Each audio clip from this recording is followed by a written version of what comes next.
Rieccoci con il Sindaco risponde, seconda parte della puntata del giorno di Pasqua. Ospite nei nostri studi il Sindaco di Padova Sergio Giordani. Sindaco, affrontiamo adesso un'altra tematica, quella del Teatro Verdi. Le spiego perché. Nelle scorse settimane tutta una serie di teatri italiani sono stati nominati Monumento Nazionale. Non è successo per il Teatro Verdi di Padova e questo ha causato un po' di malumore, un po' di malcontento in città. Vediamo il servizio però. A Padova fa discutere che il Teatro Verdi sia stato escluso dalla lista dei monumenti nazionali. Il Teatro Verdi è tra i più grandi del Veneto, con oltre 700 posti e un palcoscenico importante che richiama artisti da tutto il mondo e che merita di essere valorizzato per la sua storica importanza. Non hanno fatto bene i compiti, come spesso accade quando si fanno provvedimenti probabilmente dettati da fretta o da troppa politica. È chiaro che se tanti teatri italiani vengono immaginati come monumento nazionale, questo teatro, che è uno dei più belli d'Italia, deve diventare teatro nazionale. Se monumento nazionale vuol dire che poi qui dentro comandano le sovrintendenze e i ricordatori di professione, non è questo il posto. Questo è un organismo che invece vive tutti i giorni, apre le porte, deve cambiare, perché se non cambia muore. Questo è un posto di festa, qui c'è luce, casino, colore e festa. Se invece monumento nazionale significa onore a Padova, onore a Padova. D'altro canto, l'assessore alla cultura Andrea Colasio la ritiene una penalizzazione immotivata e chiede che siano lasciate da parte le appartenenze politiche per rivendicare la giusta importanza storica e culturale del Teatro Verdi. Escluderlo dall'elenco per l'assessore alla cultura è uno schiaffo ad un luogo che rappresenta la storia della città. Si tratta di capire quali sono i criteri oggettivi con cui un teatro ha il Toniolo di Mestre, un teatro nazionale, il Verdi no. Spiegatemi perché. Essere monumento nazionale non significa che aggiungiamo vincolo a vincolo. I vincoli li determina la sovrintendenza, il Verdi ovviamente è vincolato. Il problema è un altro. Essere monumento nazionale significa che il Verdi un domani potrà beneficiare di un plafond finanziario, così come è successo per Santa Giustina, che è monumento nazionale a Padova. Se sì, ci interessa, se no è un'azione simbolica fatta male, pasticciata, assolutamente risibile, allora lasciamo perdere, che è meglio. Cosa ne pensa, Sindaco? Che hanno perfettamente ragione sia il Presidente Beltotto sia l'assessore Colasio. Io penso faccia fatica qualcuno a dire perché non è monumento nazionale il Verdi. Io lo conosco benissimo, come tutti i padovani, è un gioiellino, è una cosa stupenda. Però se questo poi significa avere contribuzioni e riconoscimenti, ci va benissimo. Ma se questo dopo comincia ad essere un'altra cosa restrittiva, perché il teatro deve vivere in città, deve essere vissuto e stanno facendo benissimo chi sta lavorando sul Verdi. Tra poco stiamo autorizzando anche possibile fare un plateatro, un bar che funziona sempre. Deve essere una cosa viva, non deve essere una cosa morta. Se essere monumento nazionale vuol dire interrompere questo concetto, per carità. Però veramente voglio capire come ha fatto dire che certi teatri sono monumento nazionale e il Verdi no, forse non l'hanno neanche visto, è un gioiello il nostro, è un gioiello. Sì, la considerazione era quella che faceva l'assessore alla cultura Colasio, che ha citato un teatro ma poteva citarne molto altri, ha citato il Toniolo di Mestre. Il Presidente Beltotto, noi stiamo veramente curando molto, con l'aiuto della sovrintendenza abbiamo, con l'aiuto della Fondazione Cassa di Risparmio abbiamo cambiato tutte le poltrone l'anno scorso, sono belle, perfette, sono tutte di più per far sì che questo diventa bello, accogliente e utilizzato al massimo. E difatti è utilizzato al massimo, per carità, benissimo essere un momento nazionale, però siamo operativi come siamo adesso. Sì, bisogna anche evitare appunto poi questa tendenza che purtroppo si vede molto spesso della cultura che si chiude un po' in se stessa, che non si apre alla città. So che non è il caso di Padova perché si sta spingendo molto sulla cultura, però in molti casi, Sindaco, questo si vede. Il rischio forse è che essere monumento nazionale magari possa un po' penalizzare l'offerta, la qualità dell'offerta. Non siamo riusciti a capire questo concetto, per cui stiamo indagando sia Beltotto, sia il Presidente Beltotto, sia Colasio, che va bene essere monumento nazionale. Penso che sia indiscutibile e talmente bella, ma che porti limitazioni di utilizzo siamo calmi.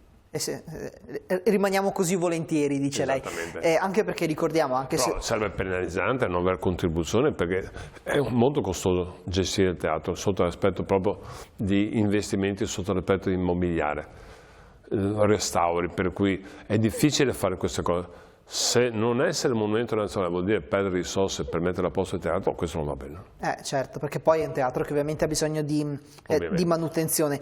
E l'altro ragionamento che mi viene da fare in questo momento, Sindaco, è quello della cultura, perché anche la cultura è stata estremamente penalizzata dalla pandemia negli anni scorsi e purtroppo è una tendenza che vediamo sempre più spesso. In periodi anche di difficoltà economica, a un certo punto la gente a qualcosa deve rinunciare. Ed è un po' più facile rinunciare alla cultura. Però stiamo ripartendo alla grande dopo il Covid. Devo dire che sia l'assessore Colasio, ma tutti quanti stanno contribuendo a rilanciare il sistema in maniera importante. Noi l'anno scorso abbiamo sfiorato i 2 milioni di persone sfiorate e quest'anno speriamo di superarle. Gli alberghi sono al 78%, B&B alberghi sono al 78%. Cominciano a chiedere, prima di cosa c'era qualche domanda a fare all'albergo, si è fermato con il Covid, adesso sta ripartendo. Ma anche in questi giorni non è bel tempo, se uno passa turisti, scolaresche, veramente è piena Padova. Cioè, una persona, non faccio il nome, che era fuori del Padova da 2 o 3 anni, è ritornata a Padova, è incredibile, è piena la città, con grande gioia ovviamente di chi dell'aspetto turistico, dell'aspetto di bar, ristoranti, sta funzionando bene. Piove e è pieno di turisti. D'altronde, devo dire, non è merito mio, è merito della città, è bellissima. Cioè, domenica sono passato una passeggiata con mia moglie, di solito non ho il tempo per fare cose, ho fatto un giro per Padova, anche in posti che uno deve alzare gli occhi per vedere le cose. Abbiamo una città bella, di più. Devo dire che è innamorato di questa città. E adesso c'è anche un nuovo luogo che è stato restituito ai padovani, stiamo parlando dei Giardini della Rotonda. Che belli. Lo so, le faccio vedere il servizio anche su questo, poi lo commentiamo insieme.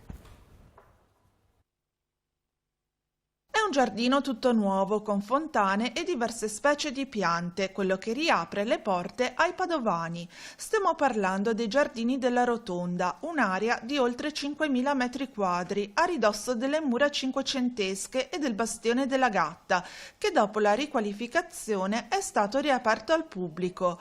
Un'occasione che ha radunato un centinaio di padovani, curiosi di ammirare lo spazio verde rimesso a nuovo. Fa un grande effetto visitare questo spazio, che è uno spazio verde nel quale stare bene a contatto con la natura, ma soprattutto uno spazio che è ricchissimo di storia. Sul Bastione della Gatta, dove ci sono stati grandi avvenimenti nella storia di Padova, a partire dall'epoca in cui la Lega di Cambrai cercava di assalire il nostro territorio per arrivare anche ai eventi tragici della Prima Guerra Mondiale. Tutto questo è raccolto in uno spazio unico che invito i padovani a riscoprire. Il giardino sarà aperto tutti i giorni, dal lunedì al sabato, dalle ore 9 alle 14. È un luogo comunque delicato che noi vogliamo aprire con una custodia che assicuri che ci sia il massimo rispetto di questo patrimonio, ma è previsto, grazie al sostegno della Fondazione Cariparo, l'installazione futura di un chiosco in stile Liberty che potrà ospitare una presenza fissa, che quindi ci permetterà anche di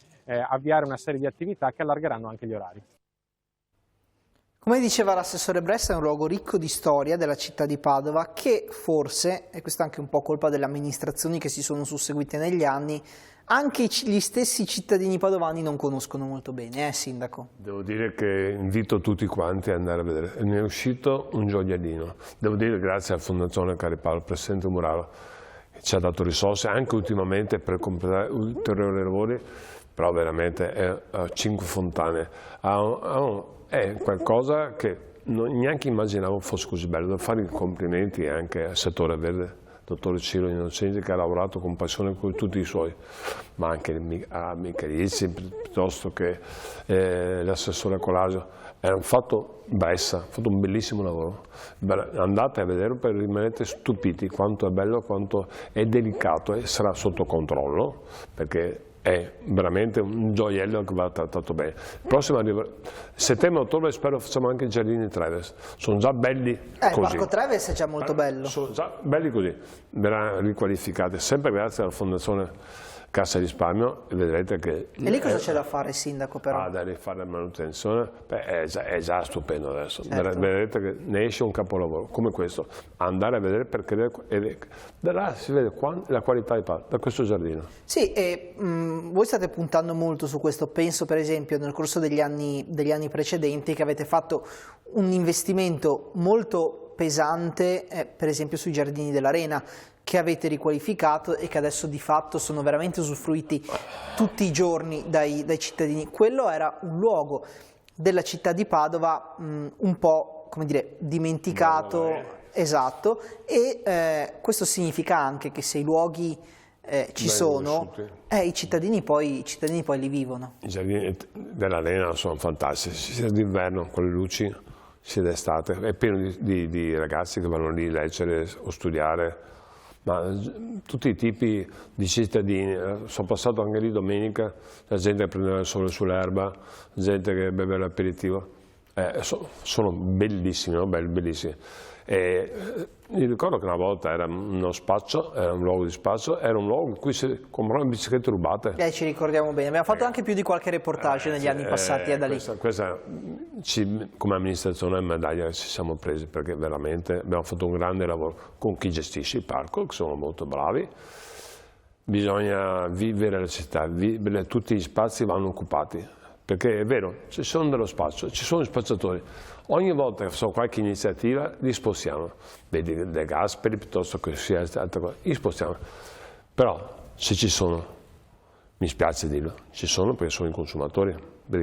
Assolutamente, purtroppo questa è una piaga, è inutile girarci intorno. Con questo non sto dicendo che ci arrendiamo, assolutamente, per le forze di polizia, questura, prefetto, carabinieri, stanno lavorando tutti quanti, noi coi cani, stanno lavorando tutti quanti, perché questa è una piaga sociale veramente, però stiamo facendo il massimo. Tra l'altro credo che ormai sia un'esigenza un po' di tutte le città, ed è richiesto dai cittadini di tutte le città avere gli spazi verdi.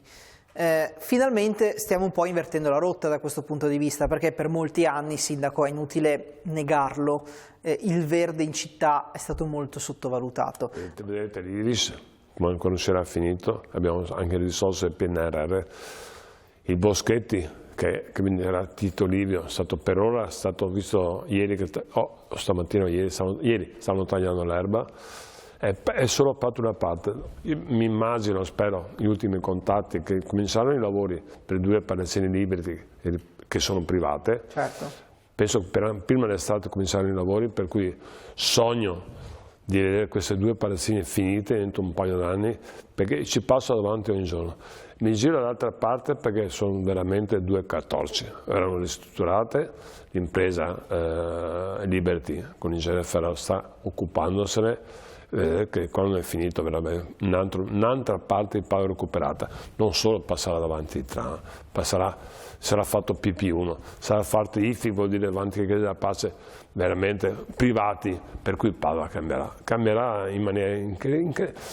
Io vedo i rendi, ogni tanto ci prendo in giro, siamo giunti ai rendi, altro che vedrete quando sarà finta Padova come sarà, non sarà un rendering. Ecco, non sarà un rendering, sarà tutto vero. Ecco, questo può essere un ottimo spot elettorale. Non so se magari cambierà la legge, si ricandiderà, non lo so. No, so che lei non vuole. No, siamo in chiusura, sindaco, di questa puntata speciale, perché insomma la puntata del giorno di Pasqua del Sindaco Risponde. Grazie per esserci venuto a trovare anche in questo giorno di festa. Un augurio di buona Pasqua ai padovani. A tutti i miei concittadini che io vi voglio veramente bene, voglio bene la città, voi perché state aiutando, state collaborando, io sono circondato d'affetto, mi fermano, mi la mano, mi fanno la pacca sulla spalla, vi garantisco che tutte queste cose fanno piacere. Fare il sindaco è un onore per la mia città, fare la propria città è una cosa mai avrei immaginato nella mia vita, sono contento, è impegnativo, ma è una cosa stupenda da fare, veramente bella. E allora grazie al sindaco di Padova Sergio Giordani, tanti auguri di buona Pasqua ovviamente da parte della famiglia del gruppo editoriale TV7, anche alle nostre telespettatrici, ai nostri telespettatori. Adesso ovviamente l'appuntamento con i programmi della rete, ma come di consueto torneremo anche questa sera nell'edizione serale del nostro telegiornale alle 20. A tutti voi l'augurio di una buona giornata, arrivederci.